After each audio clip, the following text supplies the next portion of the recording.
Make sure your group names are on the paper.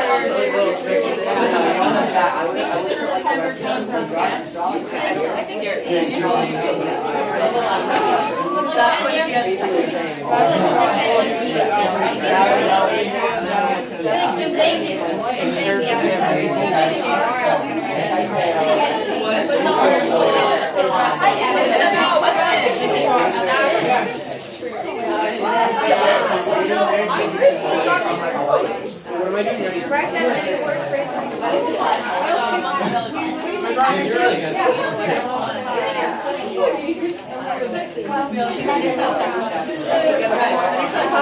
Okay, can I have everyone's attention for a second? Finish up what you're writing and just look up here for a minute. I just wanted to come together as a class now that we had the class period to work on these articles and work on making connections and using reading strategies and using our new annotation bookmarks.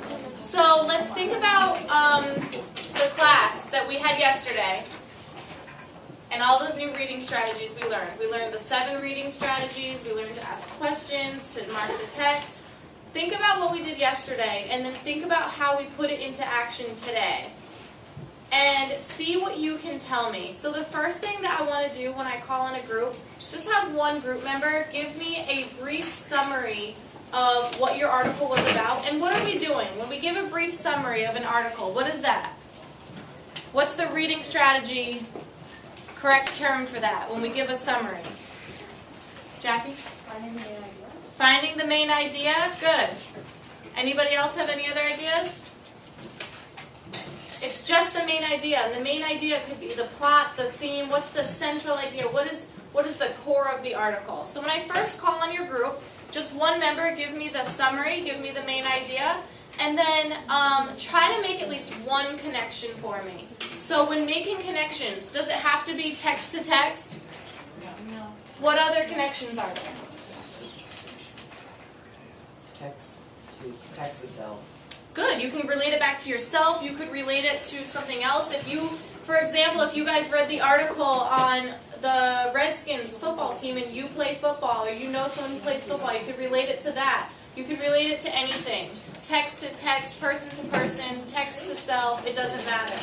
So just pay attention when your group members and when your peers are telling us about their article. So we have a few minutes to get through this. So let's have this group first. Can you guys just tell me quickly what your article was about?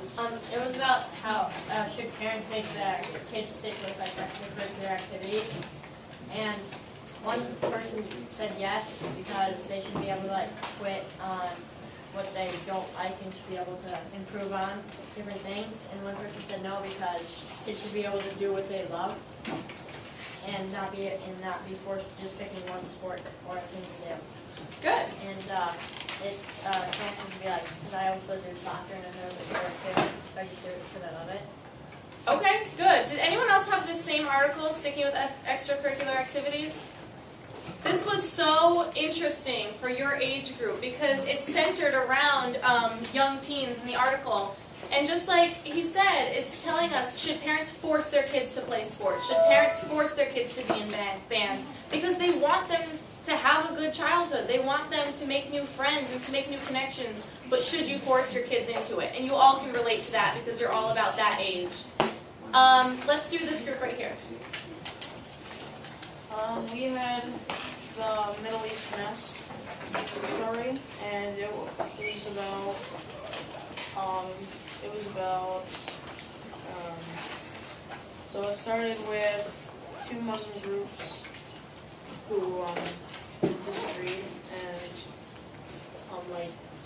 in the 7th century. So, and today there's a group called ISIS that is trying to control Iraq and Syria. Very good. Did anyone else have this same article, The Mess in the Middle East? Okay, so Madeline's group, you guys can jump in as well. You guys can make this one big group. What was the central idea? What was the main idea here that you guys got from it? Why are we reading about it here in the U.S.? Go ahead, Madeline. The Middle East is like a right to other nations, like, because there was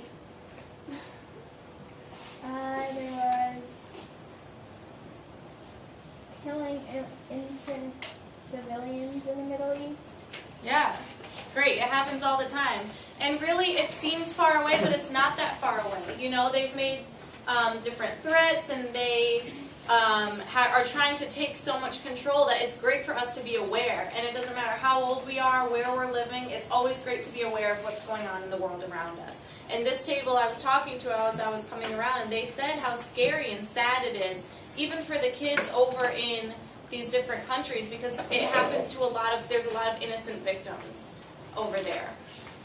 Who had the article about the Redskins, the Washington?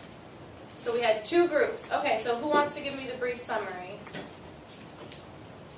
Okay, Jackie, give me a little bit. Well, ours was about controversy on whether the Redskins football team should change their name, because some people believe that it was a racist term, and their mascot also, and some other teams were changing their Indian, Native American related mascots and teams, other names, because they were asked to, but the Redskins were kind of refusing, but they were asked to many times. Good. Did you guys have anything to add to that description? Yeah, some of them, it might have made the Native Americans proud to have a football team that was almost like in their honor. So they actually, when the football team asked if the Native Americans wanted them to change their mascot, the Native Americans let them.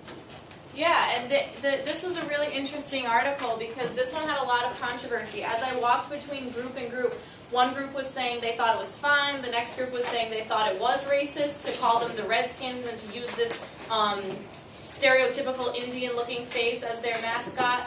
This had a lot of controversy, even within each group. Liz? Well, it kind of relates to all of us, because our school at Kingsland, we used to have an Indian mascot, and but now they have to change it to a horse, because I guess someone asked them to. Oh, I never even thought of that. Because I went to Avenda, and in the gym they had a big Indian face sign. It was really traditional for us to have that. And Well, one because day all of was the like- school names here are supposedly Native American names. Shenandoah, Gowanna, Acadia. That's really, really interesting. That was a great connection. So the last article we had was on Ebola. So let's listen to this group when they describe it. Okay, so this article was about how Ebola started a while ago, 40 years ago, but how it's come back now. And it's mostly in Africa, but it's it can spread through it's kind of gross, but people's fluids, I guess. And so in Africa, they're trying to sterilize where people have been in certain spots to prevent it, because it's really deadly. So Great. Yeah, it's definitely very scary. It's definitely spreading like crazy. And the connection we can make there is that it's all of a sudden a few cases happening in the United States, right? And we feel like it's hitting a little bit too close to home, too close for comfort. You guys did a great job today. Please do not lose your annotation bookmarks. You will need these tomorrow and every day for the rest of the year.